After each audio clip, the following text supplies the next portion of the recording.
My name is Max Poole, and for my citizen science project, I decided to make a rain garden. And if you look over here to the right, you can see a little bit of my final results. So, a rain garden is essentially your average garden, with the exception that it's depressed, generally about 4 to 8 inches into the soil, and this encourages water coming off gutters and running off to flow towards your plants. As far as plant selection goes, you're going to want to choose plants that are native to your area with very absorbent root systems and that are very resilient to all sorts of different weather, considering we live in a very diverse climate. And if you look over to the right, those are just some examples of rain gardens. Rain gardens can help to reduce erosion, reduce runoff and flooding, filter water that's percolated into the soil, replenish groundwater, and also add an aspect of beauty while providing a habitat to local species.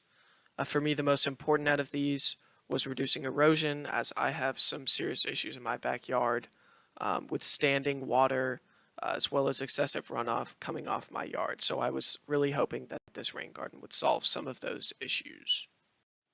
So here I have a little diagram for the plans that I had for my garden. I wanted to use this natural flow of water that I have in my backyard, in which lots of the water flows to this back corner, as you can tell from the diagram.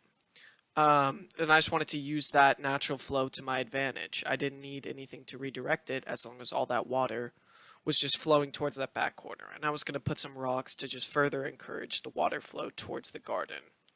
So for my plant choice, I ended up deciding on using the canna lily, and the canna lily thrives in moist environments, although it can require some watering in dry spells. And also the canna lily does especially well in partial sun, which was important because there is a little bit of shade on my garden.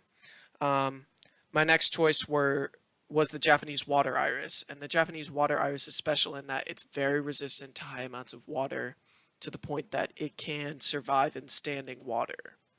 So I had my doubts originally about this, and I thought that it wasn't going to get enough water, but the employee at Pike's assured me that the water iris would do great in a rain garden. So I trusted them, and I went with it. After doing further research, I found that they also provide erosion control, and they're freeze tolerant, which is very important for a plant species in Georgia.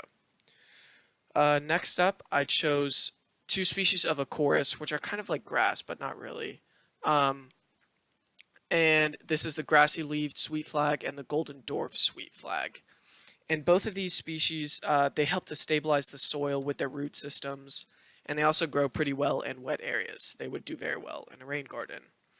I also had a pansy in this environment, and the pansy can thrive in wet and dry environments. So I figured that it would do especially well in Georgia with like the two extremes basically.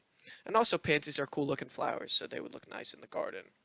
And finally I chose a species of red hook sedge, the Belinda's vine. And this red hook sedge is very adaptable and thrives in wet environments. So now I want to go into a little bit of how planting the garden worked. To start off, I dug a hole into this ditch, and as you can see, I had some rocks as well going towards this hole. And it was about 8 inches deep originally, but after adding soil and things like that, it was only about 4 inches depressed. So while planting the garden, I spotted everything out and I decided to fill it. I started to fill it in with soil, and as you can see, all the plants here. We had species of Belinda's vine. Here was my Japanese water iris, the canna lily, the pansies. Here's the golden dwarf sweet flag, all here, these 4. There was also the grassy leaf sweet flag here, and the pansy as well. So after placing all of my plants down and filling them in with a little bit of dirt, I had to water the plants.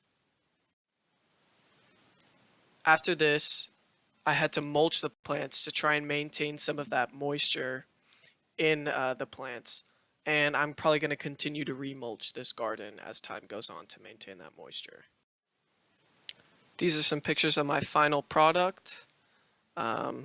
I was actually very pleased with the results, and in the last couple of days, as it's been raining a lot, it's actually been able to keep up with the high amount of rain, and I've seen an improvement as far as drainage and runoff goes in my backyard. So it's been a success. Thank you.